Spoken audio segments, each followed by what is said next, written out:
What's up, YouTube? 2015 Toyota RAV4. Going to be showing you how to replace the rear pads and rotors today on this. Anyways, if you haven't subscribed to my channel, please subscribe so I can continue to make videos like this that make your life easy. Got the parts? Let's get started. Now, depending on if you have third row seating or not, there's going to be a difference in the parts. So they're probably going to ask you that. So just make sure you check. This is only got 2 row seating, so that's a crucial thing on these because you'll get the wrong parts if you don't tell them what you have. So, but they should ask when you order the parts, but sometimes they don't. And if you order the parts online, it should ask you that as well. So, anyways, it's going to be the same principle on the ones with the third row seating too. It's just the rotors are a little bigger and the pads are a little bigger on the ones with the third row seating, but it's going to be the same procedure. So let's get started. Now on these, what I'll do is I'll take the bottom bolt loose on the caliper, 14 millimeter.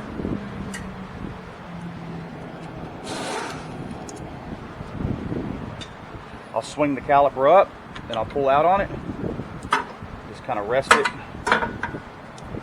up here on that control arm. Push our little piston back. Now, if you don't have this tool, I'm going to show you another way to do it. Get you some good old channel locks. Work great for this. Just squeeze her back. Just like that, y'all. Alright. Now pull your pads. Now we got to get this bracket out of our way to get our rotor off. But I'm going to go ahead and hit the rotor because it's stuck on there before I pull the bracket. The bracket's going to keep it from falling down and hitting my foot. Now you're going to take a 17 millimeter, break loose these caliper bracket bolts, preferably something pretty long because they're usually pretty tight.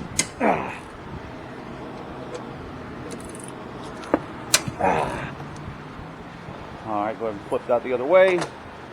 Now to speed up the process, I'm going to take Mr. Electric here. Those that watch my videos know I work very fast. It's a busy Saturday. I've got other stuff to do. Still going to compare our parts, even though I told him what model it was. Everything looks good. Slide that bad boy on there.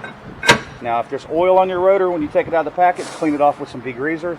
Brake cleaner works great in a rag, or the hot soap and hot water and some soap, Dawn dish soap, whatever dish soap you have to get that oil off, because if not, you'll overheat the new rotor and contaminate the pads. So let's go ahead and get our bracket here, wherever I put it, right there.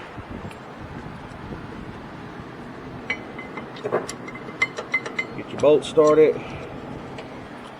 I'm gonna run them down again.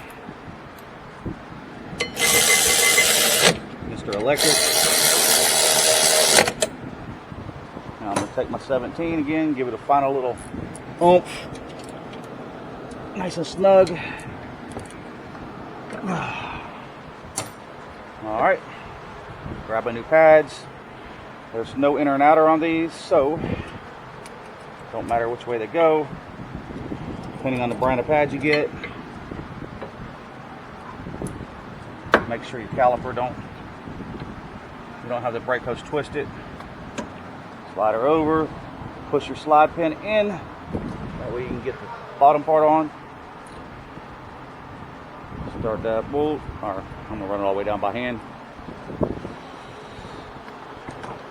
Grab my 14, snug her down. Make sure this rubber boot goes all the way over the slide. I'm going to check the top one too, though I didn't take it loose. It's just good practice. Put your wheel back on, pump your brake pedal up, take it for a test drive. That's how we do it. Anyways, y'all have a good day.